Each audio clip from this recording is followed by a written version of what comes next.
Bonjour et bienvenue à un nouveau lundi de la lecture. Aujourd'hui, je vais vous conter l'histoire des aventures d'Hubert le ver de terre, grand dévoreur de contes. Les aventures d'Hubert le ver de terre, grand dévoreur de contes. Hubert le ver de terre a très faim. Son estomac est tellement vide qu'il n'arrête pas de gargouiller. Mais il a entendu que, dans un endroit où il n'était encore jamais allé, il y avait des choses à dévorer. Et que ça tortille et que ça frétille, je vais me régaler les papilles. Oh, quelle belle pomme, bien rouge, bien mûre, toute ronde. Oh, qu'est-ce que c'est que ces façons? Lâchez ce fruit, jeune fille, je l'ai vu avant vous. Oh, trop tard. La demoiselle croque un gros bout. Heureusement qu'Hubert n'y a pas goûté. Elle était empoisonnée et la demoiselle y est tombée dans les pommes. Heureusement, Hubert est déjà parti. Oh, un petit rond, c'est juteux, moelleux, très très bon. Et énorme. Juste ce qu'il faut pour mon petit bedon. Mais où est-il passé ? Où vais-je dans ce carrosse ? Dis donc, mademoiselle, prenez garde à ne pas mettre vos pantoufles n'importe où. Laissez-moi descendre. Elle me fiche la trouille, cette drôle de citrouille. Regardez le petit ver de terre, il est juste là. Hubert, il est juste là. Hubert saute dans l'allée du potager, tout secoué. Les légumes, c'est moins sucré, mais ce n'est pas mauvais. Je vais grignoter un haricot, c'est sans danger. Wow. Je n'ai pas appelé l'ascenseur. Que fais-tu perché si haut, mon enfant? Tu cherches de l'or et des géants? Toi, tu as la tête dans les nuages. Et moi, j'ai le vertige en haut de cette tige. Hubert se laisse glisser jusqu'à terre. Il commence à être fâché. Avec toutes ces aventures, il n'a encore rien avalé. Oh, qu'est-ce que je vois là-bas? Des petits pois. À l'abri dans une cosse, personne ne viendra me chercher des crosses. Aïe, ça saute. Oh, me voilà cueilli. Quelle poisse. Qui a bien pu confondre le lit de la princesse avec une casserole? Mais c'est la reine. Des petits pois sous un matelas. Vous êtes un peu fêlé ou quoi? Hubert s'enfuit de la chambre rose et dorée. Allongé sur une plume, il plane jusqu'au château d'à côté.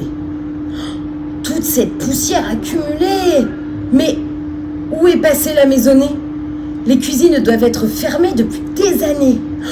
Tiens, j'aperçois une jeune fille dans son lit. Excusez-moi, princesse, auriez-vous un encas, une tartine de chocolat? Qu'est-ce que c'est que cette laine et ce fuseau qui traînent à vos pieds? Dis donc, vous n'êtes pas très ordonné. Eh oh! Ohé! Y a quelqu'un là-dedans? Oh, j'ai compris, je repasserai dans 100 ans. Hubert bat et ferme les yeux. Sa tête est lourde. Il bascule, roule sur un toit moelleux. Je rêve. Ils sont en pain d'épices, ces murs.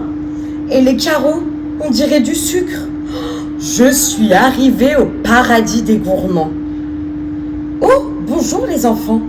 Vous êtes ici pour déjeuner? Comment? Une sorcière vous retient prisonnier? Elle veut vous cuire dans son four et vous manger? Foi d'Hubert, ça n'arrivera pas. J'ouvre votre cage. Tant pis pour les biscuits, déguerpissons de là. Hubert est un héros. Il a sauvé les deux petits, mais il a toujours l'estomac vide comme un grelot.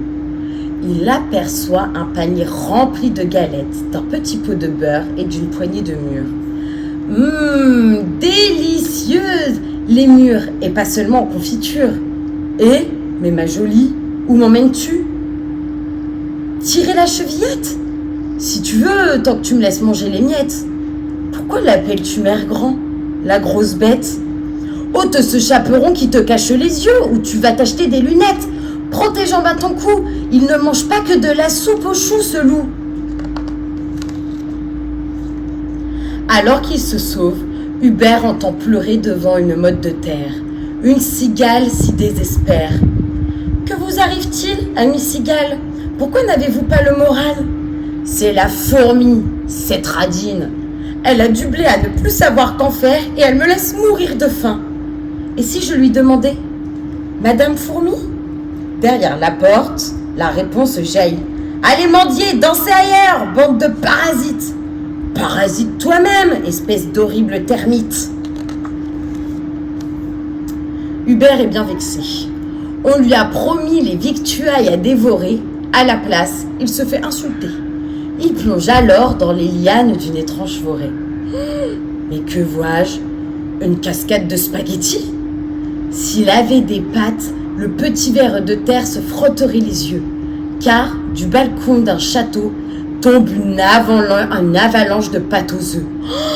Des pâtes comme en Italie, j'adore. Mais elles ont un drôle de goût. Ça ressemble plus au savon qu'à la sauce pistou. Dis donc, veux-tu me lâcher mes cheveux, malotru? Ça ne va pas de mettre de la bave dessus? Comment veux-tu que le prince y grimpe maintenant?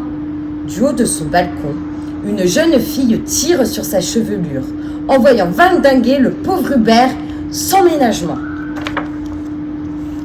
Bloup, bloup, bloup, Hubert a plongé. Mais il n'a pas pris ses palmes, ni son tuba.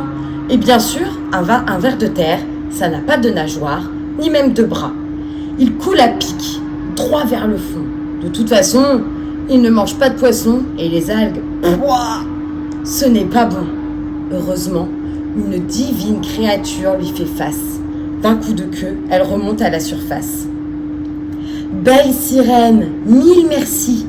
M'auriez-vous pris pour un prince pour m'avoir ainsi sauvé la vie? Vous voulez me chanter une chanson? Vous êtes gentille, mais sans façon. Je vais plutôt sécher sur le sable blond. Hubert se demande ce qu'il fait pour tomber dans un tel guêpier. Enfin, sur le chemin, la chance lui sourit. Ils sentent drôlement bon ces petits cailloux. Ne serait-ce pas des bouts de brioche tombés d'une poche? Hep, le moineau, laisse-moi un morceau. Ah, un ogre! Oh, ça suffit maintenant. Faut pas pousser, j'abandonne, j'en ai assez. Une grande main s'empare du petit ver de terre tremblant. Elle l'approche d'une tête à la bouche rouge qui s'ouvre sur 28 dents. Adieu, Hubert. Qu'est-ce que tu fais dans mon livre de contes? C'est toi qui as troué les pages et mangé le papier? Un livre, ça se dévore avec les yeux, gros benet. Allez, oust, dehors! Et fais attention aux corbeaux, les vrais oiseaux préfèrent les vers de terre au camembert. Et voilà, l'histoire est terminée. J'espère qu'elle vous aura plu et je vous dis à bientôt. Au revoir.